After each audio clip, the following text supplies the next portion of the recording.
Hey folks, Anthony with Steel BBQ here today to show you how I cook up some baby back ribs.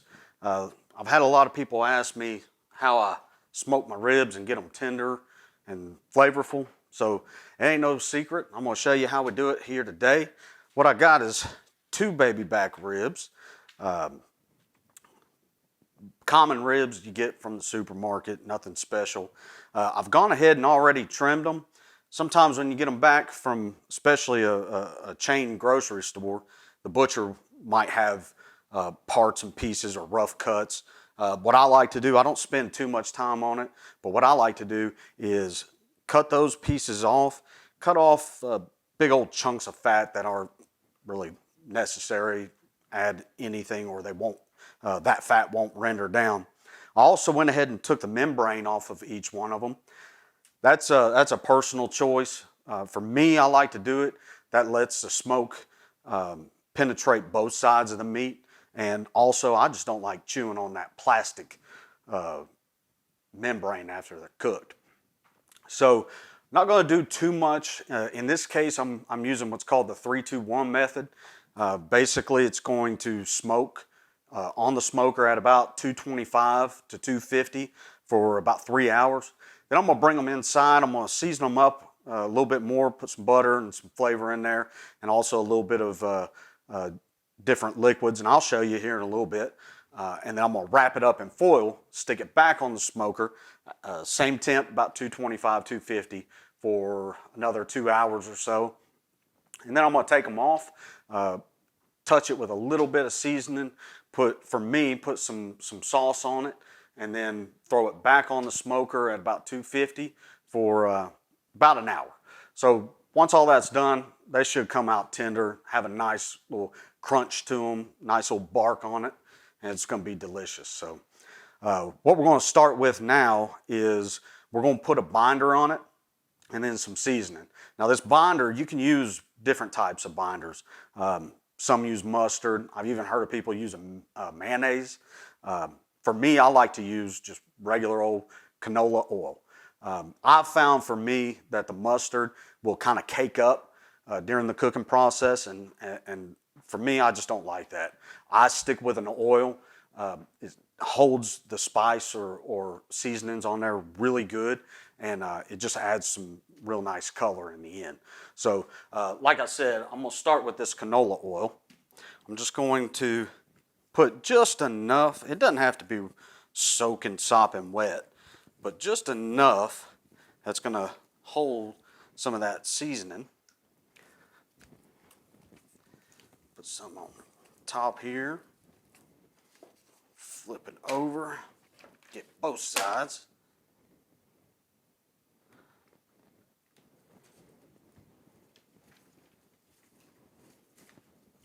And we'll go ahead. Now there's no right or wrong seasoning. It really depends on what you like. For me, I kind of like a sweeter rib. I'll tell you what, I'm going to go ahead and cut that off.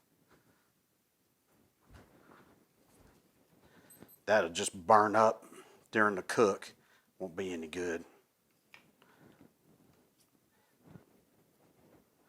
So, I mean, it really depends on what you like. If you like sweet ribs like I do, you want to use a sweeter seasoning. Some people like spice. I will put a touch of spice on these. But in this case, what I'm going to use, and look, you can make your own seasonings if you want. But for me, every now and then, I just keep it simple. It's a Saturday afternoon. I don't feel like spending a whole bunch of time making seasoning. So in this case, I'm going to use this Famous Dave's rib rub. I really like it. It's got just a little bit of sweet touch to it. So you don't have to go real heavy on this seasoning, okay? You're just putting a little bit on to touch it for some color, some flavor. But we're going to be adding seasoning as we go. So if we add too much, it'll start to burn, and that we don't want.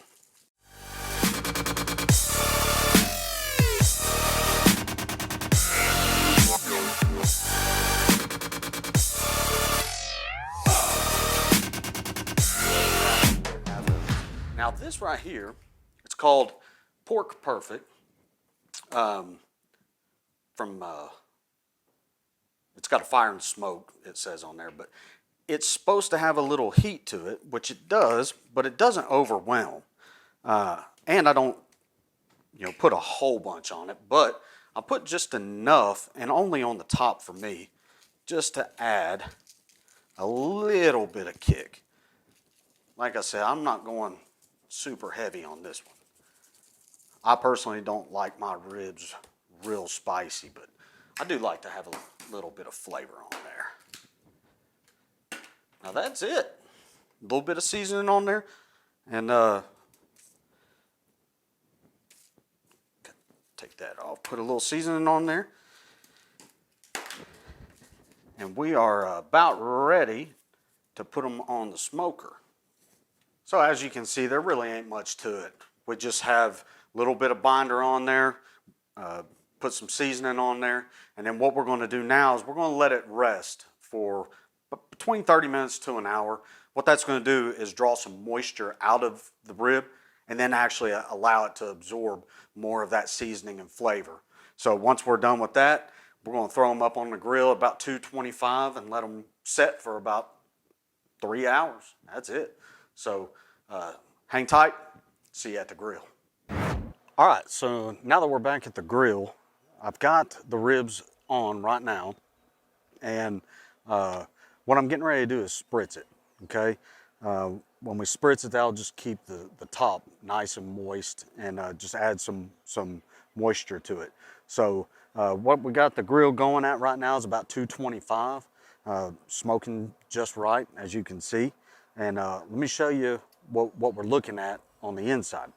So right now, we got a little pan of water here that helps keep some moisture inside the smoker and keep the ribs from drying out too quick.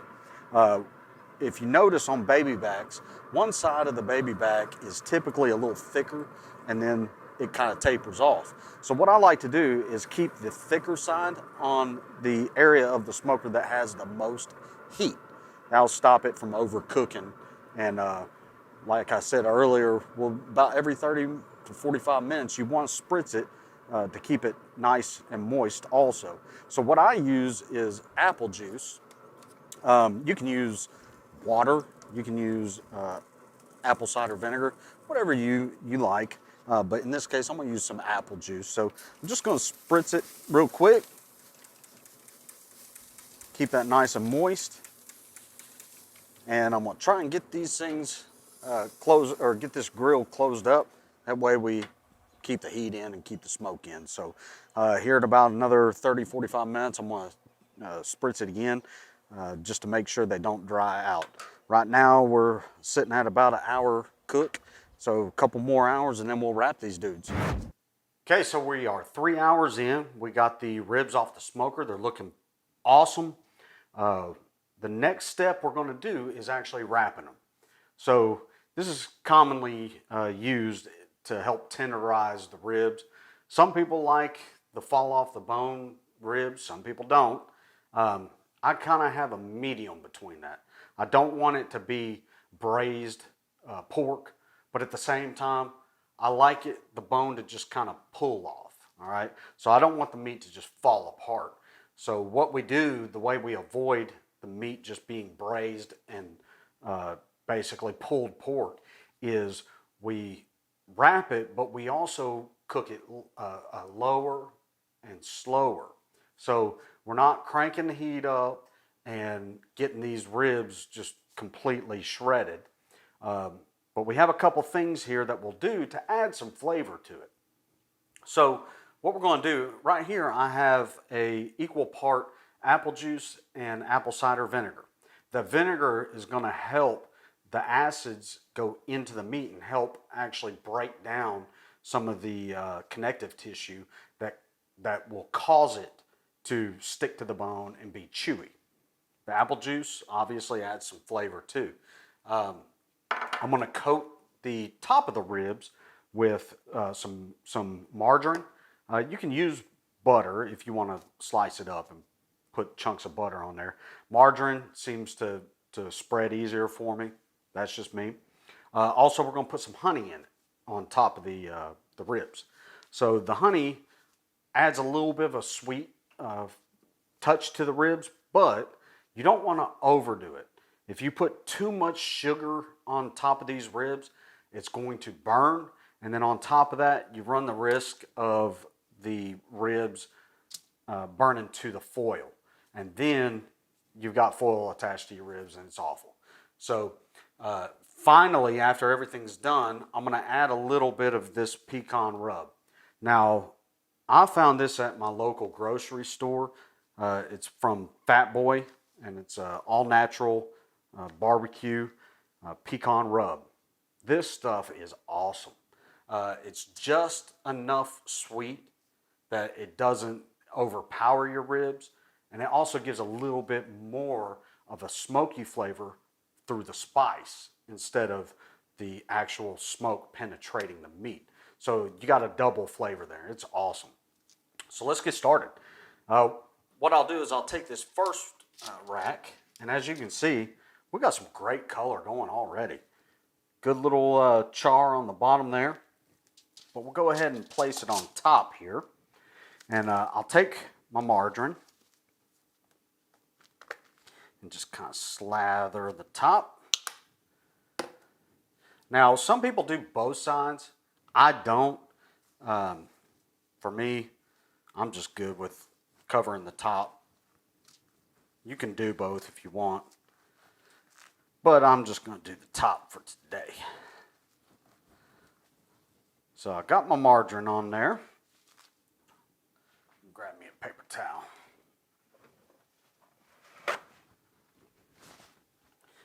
We're going to get sloppy while we do this. Now I'm going to put a little bit of honey on top. See, my hands are slick. Just kind of drizzle the top, not too much. And then what I'm going to do is go ahead and hit it with some of this pecan rub. Again, I'm not going crazy with it, just to add a little flavor. There we go. All right, now comes the wrap. So what I have here is just heavy duty aluminum foil, and I actually use two, just to prevent the bones from breaking through. But I'll say this, there's different opinions on whether the meat side should be up or down. Really, it kind of boils down to how your smoker works. So if you get a heavy heat from, say, a pellet smoker like I'm using today, if you get a real heavy bottom heat, then you probably want to leave your meat up. That will more or less steam the meat. Whereas if I had it meat side down, by the time I pour the juices in here and I put it on the smoker and the heat's coming from bottom up, then what's going to happen is it's actually going to braise your meat. So we don't want it braised. That's where you start getting the pull and it starts flaking apart. You don't want that. So in this case, because my smoker being a pellet grill and I'm not using an offset today, I'm going to actually leave it meat side up. Now, if I was using an offset where the heat is generally spread within the chamber, then I could probably do it meat side down and it would be in its juices and add some more flavor without braising the meat. So for today, I'm going to do it meat side up. It just depends on what you're doing. So I'm going to go ahead and wrap it. I've got 2 sheets of foil here. And you want to make sure that you seal it. Seal it really good and tight. You want to trap the steam.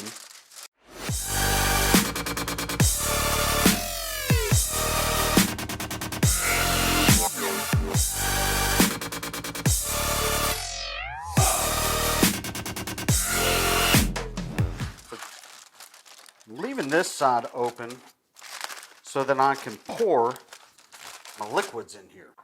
Again, equal part for me, apple juice and cider vinegar. You can use anything. You can use beer. You can use, if you really didn't have anything, you can just use water.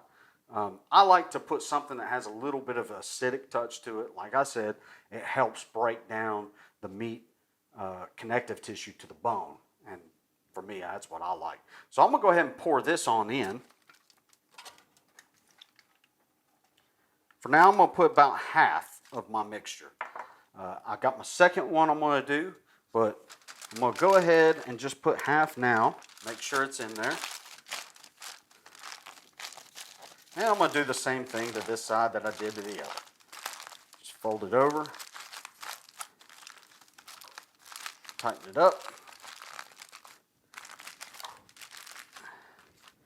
And there we go. Ready for the smoker. All right, last step. We are at the last hour mark of the 3-2-1. I've got the ribs off the smoker, and we are getting ready to put them back on out of the wrap. So let's take a look at them. Looking good.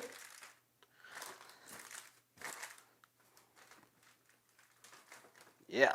So what we're looking for is for the bone to actually be protruding, or the meat to be pulling from the bone. So what you should see is more bone than you did before. And I'll show you a picture of that. But this right here is perfect. This is what we're looking for.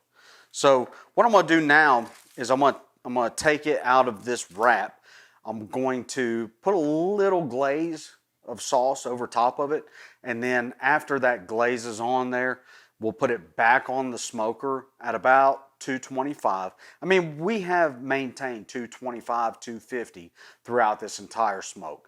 So what we'll do is we'll put it back on there with that sauce glaze on top of it at about 250, 225, and then leave it for about an hour, and then we'll pull it back off, and these boys are ready to eat. I'm gonna show you real quick the sauce I'm gonna use. And by the way, you got to be very careful when you pull these out of this foil, or it'll split on you. So I'm gonna take it, put it right there, and I got no split. The barbecue sauce I'm using for this one, this stuff has been one of my favorites here recently. It is from Duke's. Well, mainly I've used their mayonnaise, but they have got this barbecue sauce.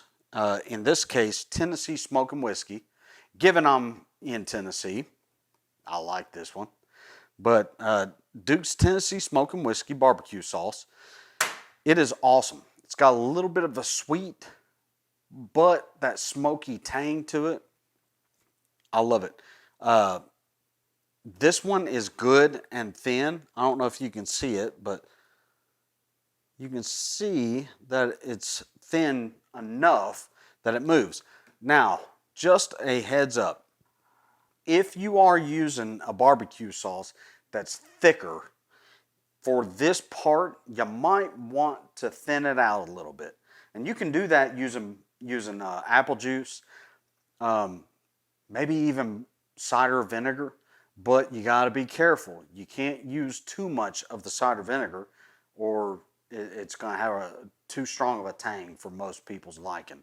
So typically, I would thin it out just a little bit with some cider vinegar, or with apple juice.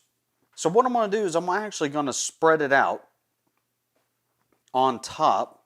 I'm using a silicone spreader or brush, but you're going to just put it on here lightly. Don't put it too thick, or it won't give you a bark. Put it on just light enough. Now, for those of you who don't like sauced ribs, you may want to avoid this part and just put you a little seasoning back on top and throw it back on the smoker. But those of you that like a little bit of what we call meat candy, you put you light layer of sauce on here. And when you throw it back on the smoker, it'll kind of candy up and give you a nice sweet crust, which is what I like. So that right there should be about enough.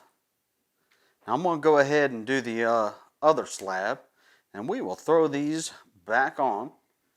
Same temperature, everything will be the same. And we'll give it about 45 minutes to an hour, and then we should be ready to eat. All right? Okay, so we finished off the last part of the cook, and now it is time to look at our ribs. So we got these ribs right here, and they are looking wonderful. I think, well, that just pulled out easy. So I think we are right where we need to be, all right? So what I'm going to do is I'm going to slice it up real quick just to show you what all we've gotten done. For me, I like to actually flip it over where I can actually see the bones, and then I'll do a slice from there. The next rib.